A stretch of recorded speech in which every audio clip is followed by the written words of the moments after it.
In July 2015, a Hampton County 19-year-old man's body was found on a road near Crockettsville in South Carolina. The 19-year-old man's name was Stephen Nicholas Smith from Brunson in Hampton County, South Carolina. Stephen was a 2014 graduate of Wade Hampton High School. He was attending OC Tech of Orangeburg studying to become a registered nurse. In the early morning hours of July 8, 2015, Stephen Smith was found dead in the middle of a dark Hampton County road. He had a 7.25-inch gash on the right side of his forehead, as well as a partially dislocated right shoulder and cuts and bruises on his right hand. Stephen's car was located 2.7 miles away on the side of the road of the 601 highway from where his body was found, with the gas cap unscrewed. Stephen Smith was on his way home from a night class at Orangeburg Calhoun Technical College, where he was studying nursing, when his car apparently ran out of gas on Highway 601. Authorities believe he then began walking home along Sandy Run Road, a claim his family disputes. His mom said that Stephen never would have been walking in the middle of the roadway. Authorities initially believed Smith had suffered a gunshot wound to the head. South Carolina Highway Patrol officers stated that there was a possible gunshot wound to the victim's head, and that the death appeared to be a homicide.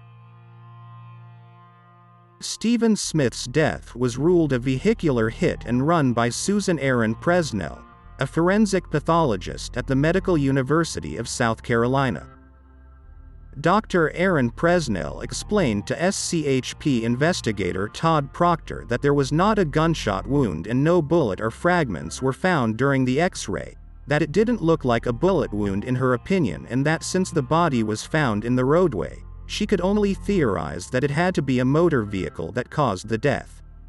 She stated that the only other injury was a partially dislocated right shoulder, and that no glass fragments or other evidence of a motor vehicle was found. When asked by investigator Proctor what she thought caused Stephen's head injury and made her rule it a motor vehicle accident, she told him that it was not her job to figure that out, it was his. Todd Proctor claimed there was no evidence that pointed towards the incident being a hit and run, or a vehicle even being involved in it. In June 2021, the South Carolina Law Enforcement Division announced they were reopening the investigation into Stephen's death. In a statement, they said the decision to look into the death was based on information gathered during the murder investigation into the deaths of Paul and Maggie Murdaugh. There is a murder mystery in South Carolina, the Low Country, involving two members of a prominent legal family. Police have not mentioned any clues or suspects publicly in the murders of Maggie and Paul Murdaugh. The investigation into their deaths is prompting a new scrutiny on a cold case from 2015, however. And Fox News has an exclusive interview with a former state trooper involved in that case from 6 years ago. Griff Jenkins is on that story, Colleton County in South Carolina. Good morning, Griff.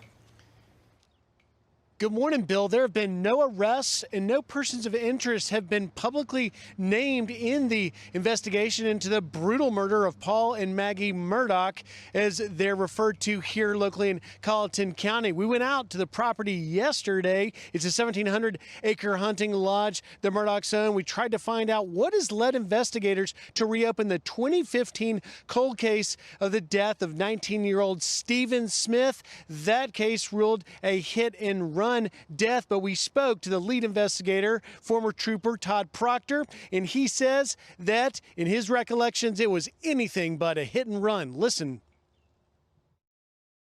You said it pointed more to a murder and less of a hit and run. Yeah, I mean, at that point, I had been in law enforcement on the highway patrol for, 15 years. I've worked several collisions, hit and run collisions. Nothing about this case from the very beginning pointed towards it being a hit and run. You stated then on record that you thought it pointed towards a murder. Why? I mean, again, as any investigator, you go off of the evidence.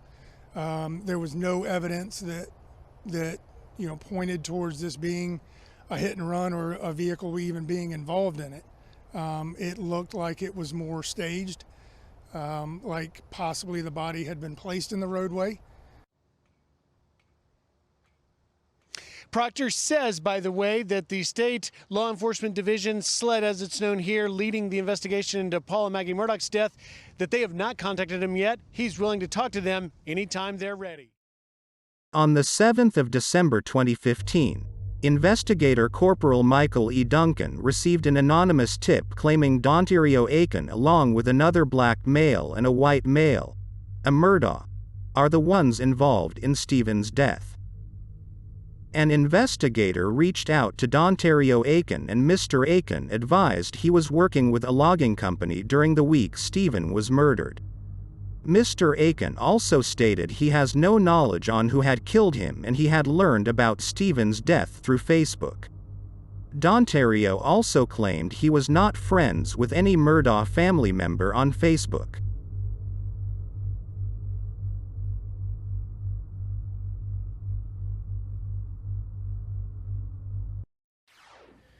We have new details in the investigation in the death of a 19-year-old in Hampton County. It took place in 2015. While reports from Highway Patrol originally said they believe Stephen Smith's death was caused by a hit-and-run car crash, newly released documents from 2015 show they spent months investigating it as a homicide. SLED says they opened an investigation into the cold case last month after they found information relating to Smith's death while investigating the murders of Paul and Maggie Murdaugh. The mother and son were found shot to death in Colleton County last month. Adam Mintzer has the latest. SLED has not said exactly what they found while investigating the Murdaugh's deaths that led them to open an investigation into Stephen Smith's deaths. But the Murdaugh family name comes up multiple times in the Smith case files. The investigation into Smith's death wasn't always a car crash case. Days after his body was found, investigators started to hear rumors that it wasn't an accident. That's according to documents and tapes obtained through a Freedom of Information Act request. In the recorded interviews with people who knew Smith, a couple of people told investigators that they heard a group of people spotted Smith along the road and then did something that led to his death. Despite numerous mentions of the Murdaugh name in multiple interviews, no member of the Murdaugh family has ever been officially implicated in Smith's death. But the stories were so persistent that investigators interviewed multiple people to find out where they were coming from. I'm gonna be honest with you, we're at a loss. Even the sheriff's department, I mean, everybody's, there's nothing. And this is one of the reasons why I don't feel like it's a hit and run. I've looked at the body itself. Just does not. A spokesperson for Highway Patrol told me that this investigation went unsolved and was not closed, and they turned over everything they had over to the South Carolina Law Enforcement Division. I also asked if a member of the Murdaugh family was interviewed in this investigation, and they declined to comment on that. I reached out to the Murdaugh's law firm for further comment. I haven't heard back at this time. In Columbia, I'm Adam Mintzer reporting. Well, the case of Stephen Smith is getting looked at again. SLED has not released any additional information about what was found in their Murdaugh investigation that related it to the Smith case. We also aren't aware of any suspects or arrests made in the deaths of Paul and Maggie Murdaugh. The Murdaugh family name has come up many times in Stephen's case since July 8, 2015. Stephen's father received a call from Randy Murdaugh on that day, advising him that he would take Stephen's case free of charge. The family was skeptical of Randy Murdaugh's offer and thought it was weird. Randy Murdaugh also made another call in regards to Stephen's case. Murdaugh called Darrell Williams and told him to call investigator Duncan regarding his stepson, Patrick Wilson. Wilson had claimed that Sean Connolly struck and killed Stephen Smith while he was drunk. Patrick Wilson and Sean Connolly had a criminal history together. Wilson was charged with first-degree assault and battery in attempted murder on April 17, 2015. According to the arrest warrants in the case, Wilson got into an argument with a man and fired a shot at the man's car that had 2 passengers inside. Connolly told police that Wilson grabbed his gun and shot at the sign after he argued with a man, resulting in the attempted murder charges against Wilson. Corey Fleming, a close friend of the Murdaugh family, represented Wilson in the case. In February 2018, Wilson's indictment was nollie prost, and the 14th Circuit Solicitor's Office, where Alex Murdaugh worked as a part-time solicitor, decided to not prosecute and the charges were dropped. It's been speculated online that Daryl Williams said his stepson Patrick Wilson told him Sean Connolly hit Stephen Smith in a hit and run as a favor to the Murdaugh family and Corey Fleming, who got him off from the attempted murder charge incident which occurred on April 17, 2015. The mother of Stephen Smith, Sandy Smith, has long maintained powerful people were involved in her son's death, and the Murdaugh family in particular was referenced repeatedly during the early stages of the initial inquiry. Sandy Smith has reiterated several times that her opinion is her son was killed for being gay by several local Hampton County youths from prestigious families. We are continuing to follow the newly reopened case into the 2015 death of a Hampton County teenager. SLED announced Tuesday they're investigating Stephen Smith's death after information was found during the investigation into the double homicide of Paul and Maggie Murdaugh. Now, according to the South Carolina Department of Public Safety, Stephen's body was found on Sandy Run Road in Hampton County, which, according to his mother, was close to his home. At the time, authorities said he died after being hit by a car, but no suspect was ever found. The incident report says Smith was found with blunt force trauma to the head, with no evidence of being hit by a vehicle. It's been 6 years since he died. Does it feel like 6 years to you? No. It feels like yesterday. It's just every day, you know, I have to relive it.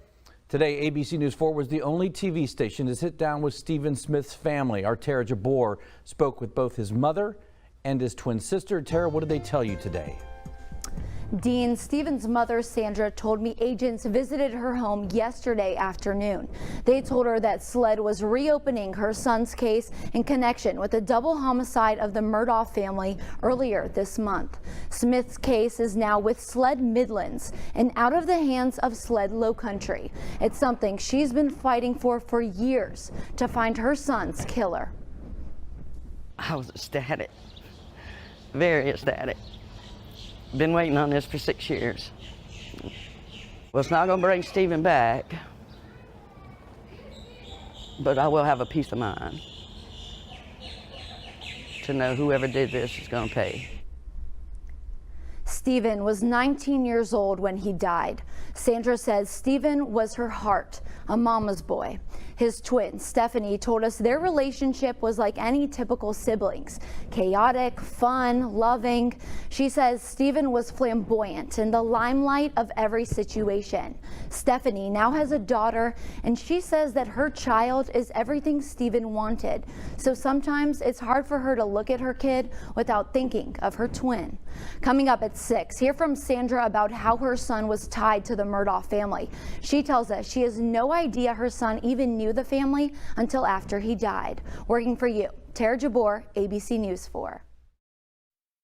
When Stephen Smith's investigation was reopened in 2021, South Carolina Law Enforcement Division trace evidence expert Michael Moskal sent a letter to J.D. James of SCHP regarding trace evidence results from clothing and items from Stephen Smith. The note stated automotive paint trace findings were found from debris collected from 2 items. Moskal told James that the PDQ database tells him that the paint could be from an industrial tool, dumpster or signpost. Moskal notes that Toyota used this paint on its vehicles from 1982 to 1988. The chain of custody had appeared to be broken on the clothes when they were left alone at the funeral home in a bag. The paint chip findings were 1 mm in size, which is very small. It's possible the paint came from when his clothes were moved. Stephen's iPhone was also picked up by SCHP Michael Duncan in order to get the phone unlocked, and Stephen's mother told him she was the secondary fingerprint. It's been more than 7 years since 19-year-old Stephen Smith was found lying dead on the side of the road in the Low Country. The SLED reopened the case into his death shortly after the murders of Maggie and Paul Murdaugh. The agency says they're, quote, making progress and the case remains active and ongoing. Blair Sable is in Hampton County with more. Somebody out there knows something. It's July 8th, 2015. A driver on his way to work calls 911 to report a body lying in the middle of the street on Sandy Run Road. The victim turns out to be 19-year-old Stephen Smith, a shy teen, but a funny and outgoing one to his inner circle. Smith was openly gay in the small rural South Carolina town he grew up in. One of my favorite quotes that he has said to his mom was, "God doesn't make mistakes. I am who I am, and God did not make a mistake." The blunt force trauma to his head appears as a possible gunshot wound to the first responders on the scene, but the coroner's office later rules his death a hit and run. He also has injuries to his left arm and left hand. More than 7 years have passed since, and the mysterious details of his final hours have weighed on his mother, Sandy Smith, and the rest of the family. It's draining. Suzanne Andrews has become a close friend to them in their time of need. The family rejects the hit-and-run theory. South Carolina Highway Patrol's initial investigation finds no vehicle debris, skid marks, or injuries consistent with someone being struck by a vehicle. A heated discussion between Trooper Todd Proctor and pathologist Dr. Aaron Presnell reveals that the death was ruled this way because Smith was found in the road. Blue paint chips are found on Smith's clothes but cannot be traced to a specific make or model. And Smith's car was found about 3 miles away on Bamberg Highway. It won't start, but investigators find his wallet inside. The gas cap also unscrewed. His family reports he would have never left the car, calling him skittish. And his twin sister Stephanie also tells authorities that her brother had become very secretive about 2 weeks prior to the incident. Documents show investigators fielding tips about the Murdaugh family in the days and months following his death.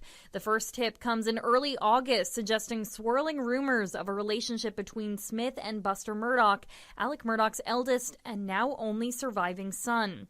An investigator also fields a tip about another possible suspect, but that tipster tells them he passed along the information at the request of a well-known family patriarch, former solicitor Randy Murdaugh. Andrews says in the records she has the Murdaugh name is mentioned 40 times. Where there's smoke, there's fire. There has to be something to it. Eventually, the leads dried up and the case went cold. That was until the murders of Maggie and Paul Murdaugh in June of 2021. That same month, the South Carolina Law Enforcement Division reopened Smith's case based on information they had gathered during that initial murder investigation. What that information is, though, still has yet to be revealed. SLED reports they have made progress in the last year and a half, but to this day, no suspects have been formally named in relation to Smith's death. No interviews with anyone from the Murdaugh family are ever noted in Highway Patrol's documents. Andrews believes the answers the family have been so desperate to learn are out there, and she's urging anyone who knows something to speak up now. Put yourself in Sandy's shoes as a parent, that it being your child. Do the right thing and come forward. According to SLED, the case is still active and ongoing. As Blair Sable reporting, in the meantime, state investigators are asking anyone with information about Stephen Smith's death to please come forward.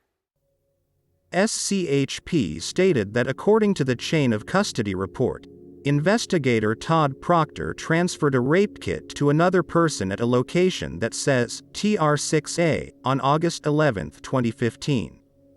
The rape kit is never mentioned again. A relative of Stephen's claimed he became very secretive about 2 weeks prior to the incident. She did not know anyone who had a problem with Stephen. They also said Stephen did not talk about his boyfriend a lot.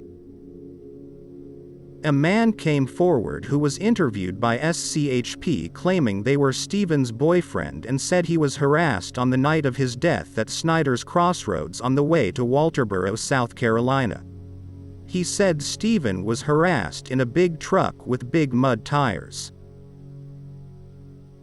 Stephen's mom claimed she was skeptical of the man claiming to be Stephen's boyfriend. She said Stephen had been recently cutting school, which was unusual for him. Sandy mentioned that a man at Buy Low was giving Stephen trouble, but they eventually became friends.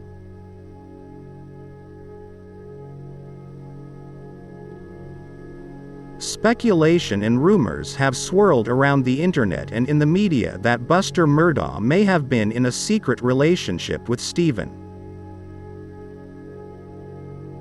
A boy named Brendan asked if Stephen and Buster ever had a relationship, and a friend of Stephen's was asked by SCHP Michael Duncan if either them had a relationship, and they stated that they haven't heard of them being together before and it was just a rumor.